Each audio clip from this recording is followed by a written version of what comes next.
Alhamdulillah, segala puji bagi Allah yang memberikan nikmatnya kepada kita semua sehingga di malam puncak dari Ramadan, malam 27, sebagian besar dari seluruh negeri-negeri muslim biasanya di malam 27 adalah malam puncak, karena memang ada sebuah hadis dari Rasulullah SAW. Jadi hadis tentang Lailatul Qadar ini ada beberapa menyebutkan bahwa terjadinya di 10 hari terakhir, makanya Rasulullah SAW beriktikaf. Kemudian ada yang menyebutkan terjadinya di malam ganjil, sehingga akhirnya di malam-malam ganjil biasanya ramai masjid. Kemudian ada juga yang hadis menyebutkan tentang di malam ke-27.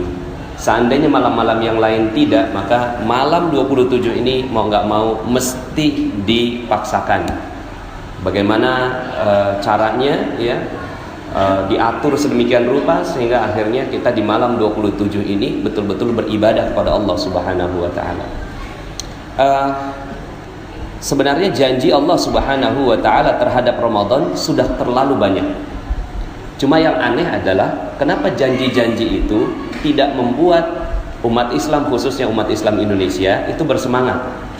Contohnya nggak bersemangat adalah semangatnya di awal saja, di akhirnya melempem.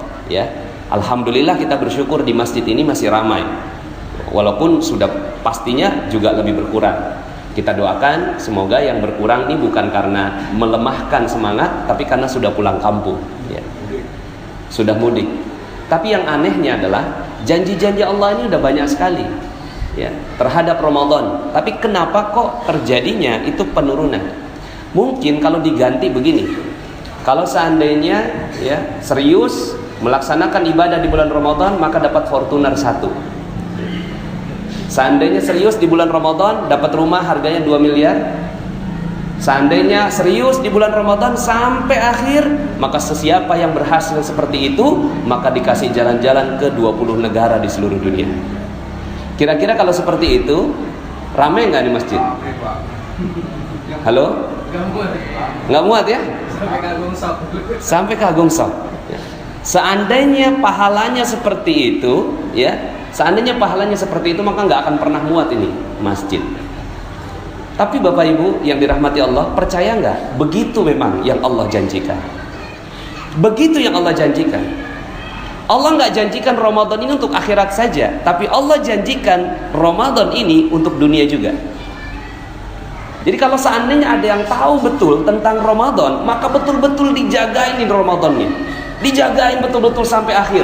Makin 10 hari terakhir ditinggalin semuanya, dia fokus di Ramadan. Kenapa? Karena pahalanya adalah pahala yang sifatnya dunia juga. Ya. Seandainya kita tahu tentang itu, ya, jadi kalau seandainya nih, ya, nanti di ujung ceramah saya nanti sedikit saya mau hipnotis, ya, boleh ya Bapak Ibu ya? Ya. Yang punya utang lunas semua insya Allah. Ya, ini kan malam 27 kan? Malam 27 ini ajaib Bapak Ibu ya. Nanti saya akan buat atraksi lah di jam 8 insya Allah. Ya. Jadi kalau seandainya tahu betul tentang ketakwaan, tahu betul tentang Ramadan, maka nggak mungkin umat Islam miskin, nggak mungkin. Umat Muslim nggak mungkin miskin. Nggak mungkin terjadi pengusiran luar Batang di Jakarta, nggak mungkin.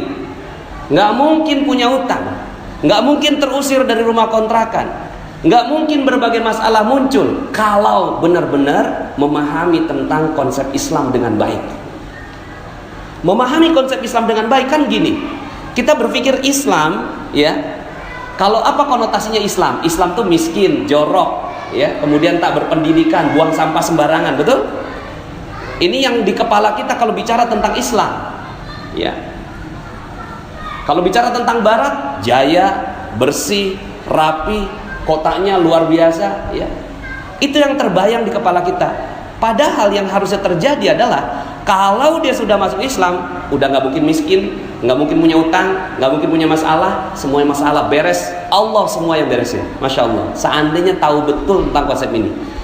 Jadi yang selama ini kita pahami adalah kalau udah masuk Islam dapatnya nanti di akhirat, di dunia kagak dapat. Kata siapa? Di dunia dapat juga. Kalau nggak dapat di dunia, yang salah bukan Allah, yang salah kita. Kalau di dunia ini masih miskin, di dunia masih punya utang, berarti ya yang salah bukan Allah, yang salah kita. Karena sifatnya rezeki datangnya seperti air banjir, Bapak Ibu. Air banjir itu air bah, dia datang dari atas, kita ada di bawah. Kalau air dia dari atas banjir, kemudian kita ada di bawah, ada nggak yang nggak kena air? Nggak mungkin nggak ada ya. Semua kena ya. Kenapa? Karena banjir. Rezeki Allah nih banjirnya kayak gitu.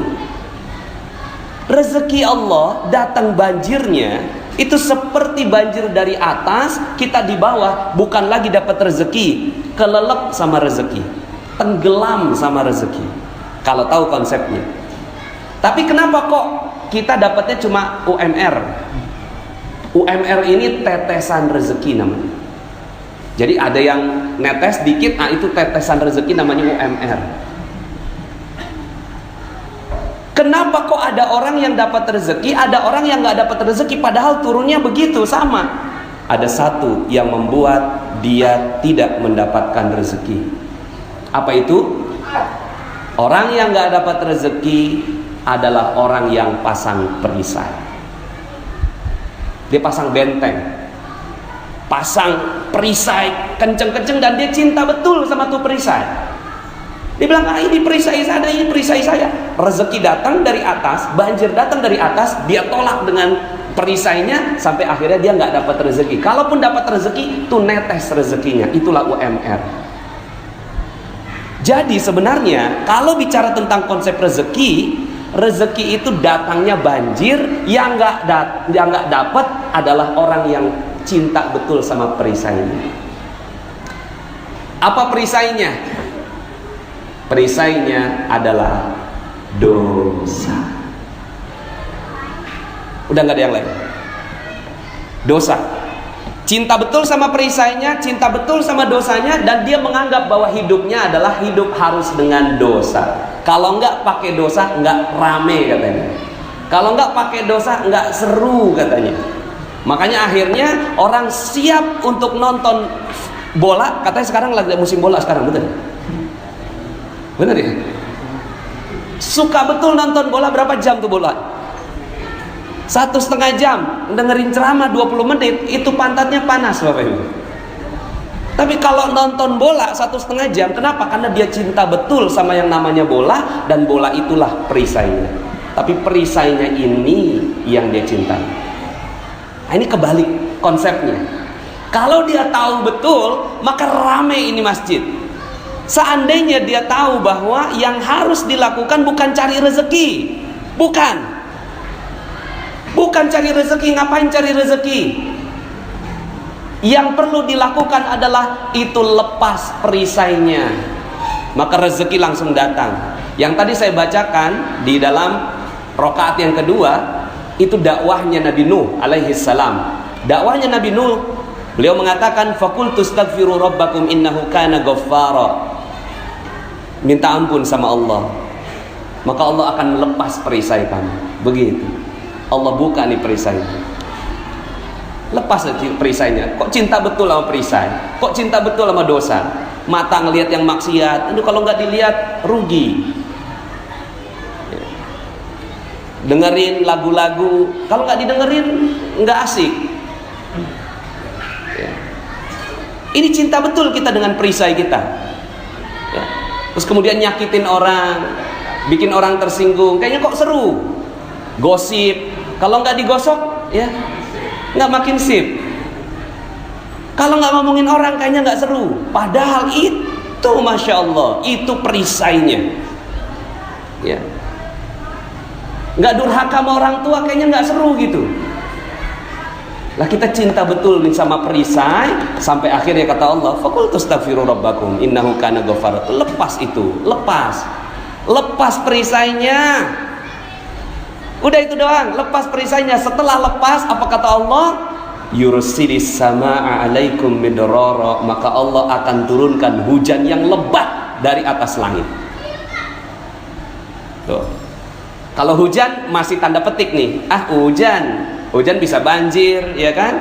Ini konotasinya masih macam-macam. Wah, ini maksudnya hujan mungkin keberkahan dan seterusnya. Enggak. Ayat berikutnya Allah, oke, kalau kalian nggak paham tentang hujan, kalau kalian nggak paham tentang rezeki itu namanya hujan, maka Allah tambahkan kalimat yang lebih jelas, wa yumditkum bi amwal. Dan Allah tambahkan amwal. Allah nggak bilang tambahkan keberkahan, Allah nggak bilang tambahkan pahala, Allah nggak bilang tambahkan rezeki, enggak, langsung Allah katakan wa yumditkum bi amwal, dan Allah akan tambahkan harta dalam bentuk jamak, amwal, bukan mal, al amwal. Jadi ini janji Allah Subhanahu wa ta'ala bagi mereka-mereka yang betul-betul melepas perisainya, maka rezekinya akan berlimpah ruah datang pada dirinya. Masya Allah, ya. Maka yang perlu kita sibukkan itu bukan cari rezeki. Ngapain cari rezeki? Oh, rezeki udah ada. Yang kita perlu lakukan adalah bongkar itu perisainya.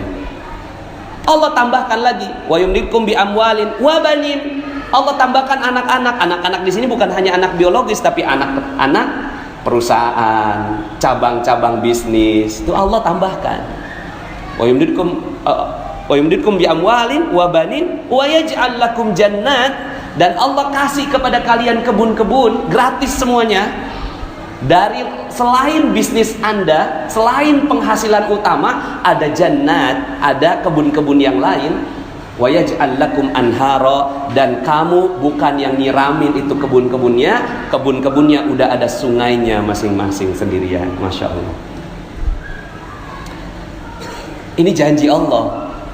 Cuma sekarang pertanyaannya, ya, kan udah di Allah bilang nih, siapa yang bertakwa, siapa yang lepas perisainya, akan Allah kasih fortuna, rumah 2 miliar, jalan-jalan ke 20 negara. Masih ada yang belum mau?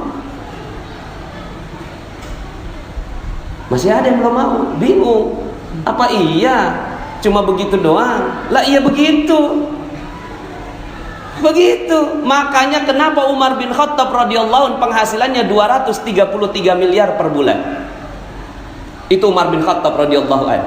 Hartanya dalam kitab Dokter Fikih Ekonomi Umar bin Khattab radhiyallahu anhu, Dr. Jarimah mengungkapkan, beliau punya 70.000 ladang pertanian, masing-masing ladang pertanian harganya 160 juta. Jadi kalau dikalikan sekitar 11,2 triliun itu hartanya Umar bin Khattab radhiyallahu anhu. Ya, tapi dengan sebegitu kayanya Umar, beliau sudah masuk sampai tahap selanjutnya dari kekayaan, yaitu udah nggak butuh kekayaan. Kekayaan datang, udah banjir. Lalu kemudian dia katakan, oke, bukan ini yang aku inginkan, yang aku inginkan surga. Tapi tahap pertamanya dapat harta dulu. Dapat harta, lalu kemudian setelah itu, aduh, ini udah mabok nih. Udah 233 miliar per bulan, Pak. Kalau Bapak Ibu sekarang dapat 233 miliar per bulan, ngapain? Insya Allah. Oke lah, kalau itu udah nggak ada sekarang, udah nggak ada tuh 233 miliar, udah nggak ada, cuma sejarah doang mencatat. Sekarang ini sahabat yang lain yang namanya Utsman bin Affan radhiyallahu anhu, orangnya udah nggak ada. Orangnya udah nggak ada. Kapan nggak adanya? 1400 tahun yang lalu. Udah nggak ada 1400 tahun yang lalu. Sekarang rekeningnya masih hidup. Rekeningnya Utsman bin Affan masih ada di salah satu bank di Saudi Arabia, dan uangnya berlimpah. Itu uangnya nggak habis-habis untuk memberikan kepada jamaah-jamaah haji yang mereka tidak punya modal, tidak punya keuangan. Itu diambil dari uangnya Utsman bin Affan radhiyallahu anhu. Namanya Utsman bin Affan. Sampai sekarang sumurnya masih ada. Dan sampai sekarang ini Utsman bin Affan akan membangun sebuah hotel di Madinah. Mana orangnya? Udah meninggal, tapi Utsman bin Affan yang membangunkan. Masya Allah, 1400 tahun yang lalu. Kita orangnya masih hidup, rekeningnya udah nol. Kitanya masih ada, rekeningnya udah habis. Ya, makanya kan kalau ada apa lelucon ya, gurauan, itu semua orang pada minta maaf. Sampai ATM aja minta maaf. Maaf, pulsa Anda habis. Nah, Bapak Ibu yang dirahmati Allah Subhanahu wa taala, terus gimana konsepnya? Enggak kerja. Ya, bukan begitu. Kerja artinya seperti cicak-cicak di dinding. Ini lagu bagus sekali konsep ini. Cicak-cicak di dinding diam-diam merayap, diam-diam aja. Cari rezeki itu diam-diam, ya. Diam-diam merayap. Baru kemudian kata Allah apa? Ya, kata si yang pembuat lagu ini, datang seekor nyamuk tuh. Yang datengin siapa? Allah. Datang seekor nyamuk. Kalau udah datang seekor nyamuk tuh, nyamuknya nggak hap gitu. Nah ini namanya nyamuk nggak cerdas. Udah dikasih rezeki sama Allah nggak ditangkap, makanya lagunya hap gitu. Lalu ditangkap. Pernah nggak ngelihat ada cicak jatuh? Sering ya. Lah itu dia lagi mau nyari nyamuk. Lagi nyari nyamuk, nyamuknya datang, hap, pas hap itu mulutnya, lidahnya udah nyejulur, kagak ketangkep, jatuh. Tapi apa yang terjadi sama si cicak? Naik lagi, diam-diam merayap. Datang seekor nyamuk, hap, begitu. Yang dilakukan oleh umat Islam begitu aja. Sholat tepat waktu, pas azan tinggalin semuanya, masuk dalam masjid, zikir, ya. Sholatnya bersama dengan imam di takbiratul ihram yang pertama, lalu kemudian keluar aja, celingak-celinguk, silaturahim, dapat rezeki. Ya begitu udah konsepnya. Sekarang kita diajarkan untuk konsep yang tidak benar, sehingga akhirnya yang terjadi adalah masjid kita kosong, padahal masjid sepatutnya penuh sekali. Makanya Ramadan, janjinya Allah nggak begitu. Janjinya Allah, kan umat Islam udah pada cerdas semua. Wa may yattaqillaha yaj'al lahu makhraja wa yarzuqhu min haitsu la yahtasib. Barang siapa orang-orang yang bertakwa, maka Allah buka semua masalahnya. Allah buka semua masalahnya dan akan diberikan rezeki dari arah yang tidak disangka-sangka. Ini kan harusnya cerdas memahami ini. Makanya Allah janjinya Ramadan, man shoma ramadhana imanan wa ihtisaban ghufira lahu ma taqaddama min dzambi. Barang siapa yang berpuasa dengan penuh iman, dengan penuh penghisapan, dengan penuh perhitungan, maka Allah akan buka perisainya. Tuh, janji Allah nggak ada yang lain tuh.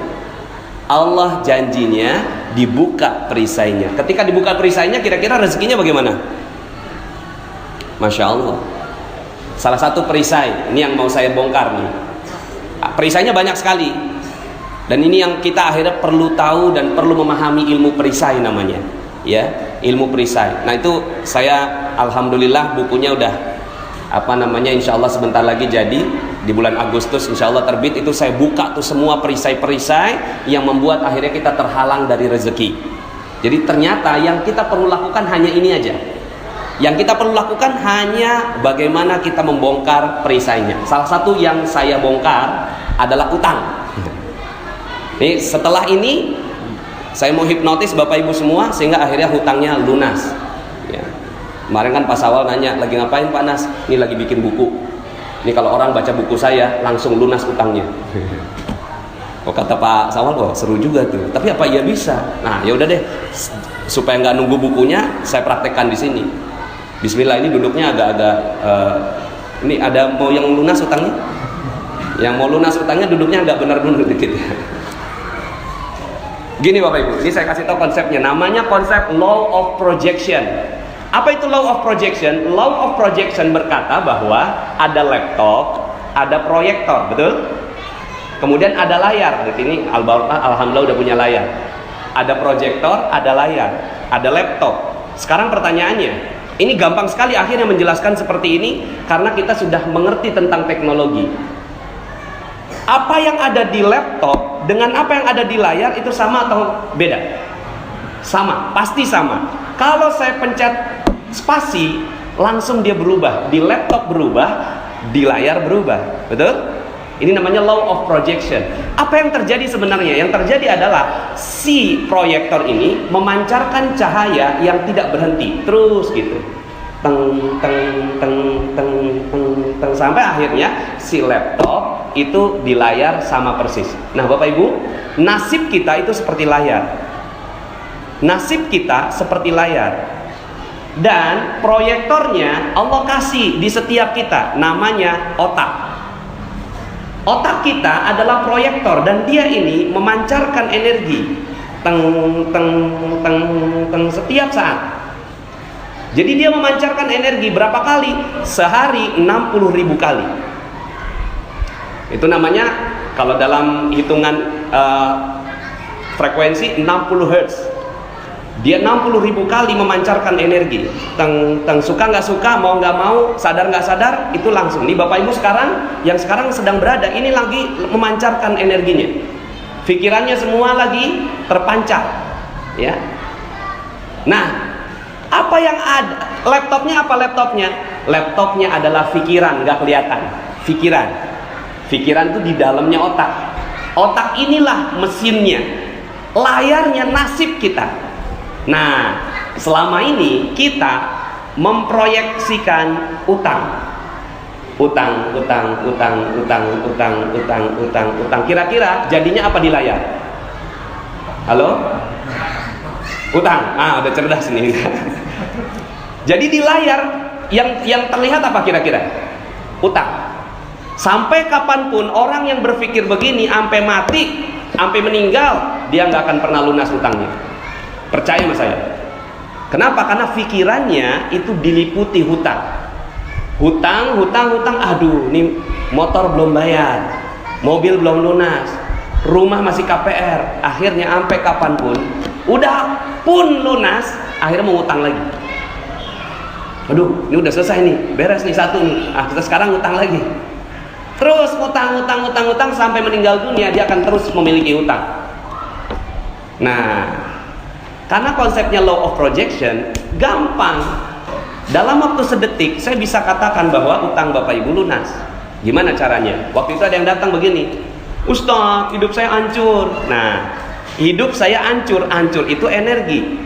Saya bilang, wow, keren. Kok keren sih Ustaz? Iyalah keren. Dia proyeksinya apa? Hancur. Saya apa? Keren. Iya Ustaz, hidup saya itu hancur karena banyak utang. Wow, dahsyat. Kok dahsyat sih Ustaz? Dia utang, saya dahsyat. Coba cerita, berapa utangnya? 200 juta Ustaz. Wah, keren banget. Luar biasa nih, ya. Kok luar biasa Ustaz, ini saya udah mau dipenjara nih gara-gara punya utang ini. Gini loh, zaman sekarang ini ya. Zaman sekarang ini dipinjemin 1 juta aja nggak gampang loh. Kamu itu dipinjeminnya sampai 200 juta loh. Berarti kamu tuh orang yang amanah ya. Sampai orang mau percaya sama kamu. Iya juga ya. Iya dong. Kamu udah nggak punya utang sebenarnya. Yang kamu punya itu amanah. Selama ini kepalanya dia utang. Kapan kebayar kira-kira? Nggak akan pernah kebayar. Ganti. Switch. Pencet spasi. Pas pencet spasi yang muncul amanah. Maka kalau seandainya dia utang, maka layar utang. Kalau amanah langsung keganti. Di layar datang amanah bertubi-tubi padanya. Amanah langsung datang. Sekarang 200 juta itu modal kerja. Setelah itu gitu ya, datang amanah lain berupa customer yang loyal, karyawan yang setia, supplier yang baik hati. Itu amanah yang didatangkan pada dirinya. Jadi saya tanya sama dia, masih punya utang nggak? Nggak punya Ustaz. Yang dipunya apa? Amanah. Wah, subhanallah. Hiduplah dengan begitu, insya Allah nanti amanahnya akan bertambah-tambah. Sekarang saya mau tanya di ruangan ini, nggak tahu kalau di bawah pada ngerti nggak? Saya mau tanya, masih ada yang punya utang? Halo? Hah? Masih? Oh, belum paham berarti. Sekarang saya mau tanya sekali lagi, masih ada yang punya utang di sini? Hah? Sekali lagi saya mau tanya. Yang jawab banyak berarti ngantuk. Saya mau tanya sekali lagi. Ada yang masih punya utang di sini? Udah nggak ada? Yang punya apa? Amanah. Udah nikmati aja hidup. Karena Allah Subhanahu wa Ta'ala akan berikan amanah. Maka itu amanah. Dulu Allah kasih ini tuh, kita lagi butuh banget. Pas kita datang ke orang bawa proposal, ternyata subhanallah dia percaya sama kita. Oke, saya kasih 200 juta. Itu amanah tuh, itu rezeki sebenarnya. Tapi kita selama ini ngomongnya apa? Utang. Kok ya rezeki dibilang utang? Ini dosa namanya. Dosa satu. Ini perisai kita. Karena kita menganggap utang sebagai azab buat kita. Padahal itu adalah rezeki yang harus kita jaga amanahnya baik-baik. Sama seperti ibu-ibu. Mohon maaf ya, ibu-ibu lagi ngejemur nih. Pas ngejemur hujan datang. Pas hujan turun ngomongnya gimana? Ya hujan. Padahal hujan itu rezeki atau azab sebenarnya? Halo? Rezeki itu azab, hujan itu azab atau rezeki? Kok kenapa bilang ya hujan? Saat itu dia menolak rezeki. Maka ya, saya buka satu lagi deh, perisai kedua, supaya ini 5 menit boleh ya? Kalau saya punya di kantong saya, ini ada permen. Di kantong saya ada permen, cuma permennya udah nggak ada bungkusnya. Saya kasih, ada yang mau makan? Di kantong saya udah ada permen, tapi udah nggak ada bungkusnya. Saya kasih, siapa yang mau? Nggak mau. Akhirnya ternyata di sebelah kiri saya ini masih ada permen yang alhamdulillah masih ada bungkusnya. Pas saya keluarkan, gitu ya, pas masih ada bungkusnya, masih rapi. Siapa yang mau? Ada yang mau? Pasti mau, betul. Nah, misalnya bapak mau nih, pas udah mau dimakan, pas dimakan bungkusnya diapain? Anda nih maunya apa sebenarnya? Halo? Kan saya tadi kasih nggak ada bungkusnya. Udah benar-benar udah saya kasih nggak ada bungkus. Ini bagus banget nih, ini. Ya silakan. Nggak mau. Pas saya kasih ada bungkus, ya bungkusnya dibuang. Saya tersinggung dong. Sebenarnya yang Anda mau apa sebenarnya? Hah? Yang dimau adalah itu permen yang bersih, betul?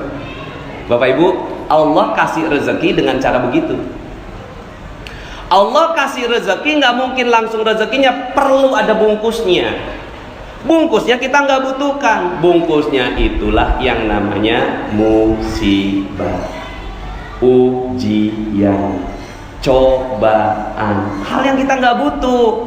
Pas setelah itu apa yang kita lakukan? Yang kita lakukan kita buang. Tapi sebenarnya ada nggak sih tukang kurir Tiki JNE datangnya kagak pakai bungkus? Coba kalau seandainya datangnya, maaf Pak, ini nggak ada bungkusnya nih, ya. Kira-kira Anda mau terima nggak? Oh, komplain saya. Nanti gimana kalau seandainya ada apa-apa nih, betul? Jadi kalau seandainya nih kurir nih datang bawa bungkusnya, Anda nggak tahu di dalamnya isinya apa, Anda tanda tangan nggak? Dia tanda tangan kan? Oke, saya tanda tangan, terima. Artinya kita terima tuh bungkusnya. Tapi ada nggak? Misalnya begini, aduh maaf nih saya nggak terima bungkusnya, udah kebanyakan bungkus di rumah saya, buka aja deh bungkusnya, nanti isinya yang saya tanda tangan. Apa kata si tukang kurirnya? Aduh maaf Pak, saya nggak berani. Ya udah kalau nggak berani pergi aja. Itulah yang kita lakukan setiap hari. Ini rezeki datang berupa hujan. Pas lagi ngejemur, hujan turun. Ya hujan, itu bungkusnya. Tapi apa yang kita lakukan? Kita usir malaikat pembawa rezeki. Siapa namanya? Anak-anak nggak boleh jawab. Anak-anak nggak boleh jawab. Karena anak-anak nggak cari rezeki. Anak-anak nggak cari rezeki. Saya mau tanya bapak-bapak, Pak, namanya malaikat pembawa rezeki siapa? Tuh, mau dapat rezeki nggak kenal. Halo, halo. Ini perisai berikutnya. Ayo diurut, mungkar, nakir itu dikubur Pak. Ya. Ayo ada yang tahu? Israel itu pencabut nyawa. Israfil peniup sangkakala. Jibril itu malaikat pembawa wahyu. Ada siapa lagi ya? Alhamdulillah. Ini Pak, kalau kita kagak tahu mereknya, kita kagak dapat rezeki. Mereknya aja kita lupa. Namanya Mikail. Malaikat Mikail itu bawa rezeki tiap hari, rajin betul malaikat Mikail dari atas turun ke bawah bawa rezeki, tapi bungkusnya duluan. Apa yang kita lakukan terhadap malaikat Mikail? Maaf, saya nggak butuh kamu, pergi malaikat Mikail. Oke, ya saya cuma kurir. Man yuridillahu bihi khairan yusib minhu. Barang siapa yang mau Allah kasih rezeki, Allah kasih musibah terlebih dahulu. Nah, ini kita nggak tahu nih. Betul? Rezeki kita apain selama ini? Kita mengeluh, ya, kita nggak suka dan seterusnya. Nah, ini baru 2 perisai saya buka. udah enteng. Sekarang saya mau tanya, masih ada yang punya utang di sini? Halo? Masih ada yang punya utang? Inilah ceramah paling cepat ngelunasin utang orang. Ada jalanan macet nggak di Jakarta? Halo? Hah? Halo, ada jalanan macet nggak di Jakarta? Di Jakarta? Ini orang mudik semua. Di Jakarta ada jalanan macet nggak? Nggak ada ya? Adanya penuh. Kalau macet, kita tuh lagi memproyeksikan macet, maka kita lagi berdoa, ya Allah macetkan hidupku, macetkan rezekiku, macetkan kebahagiaanku, macetkan keharmonisanku. Tuh, baru urusan macet, semua rezeki hilang. Coba, gara-gara urusan macet, jalanannya yang macet, ya, itu padahal bungkusnya, tuh jalanan macet, yang terjadi kita lagi doa. Coba ganti dengan penuh. Apa yang terjadi? Kita lagi doa, ya Allah penuhkan rezekiku, penuhkan kebahagiaanku, penuhkan keharmonisanku, penuhkan seluruhnya ya Allah. Masya Allah. Maka apa yang terjadi?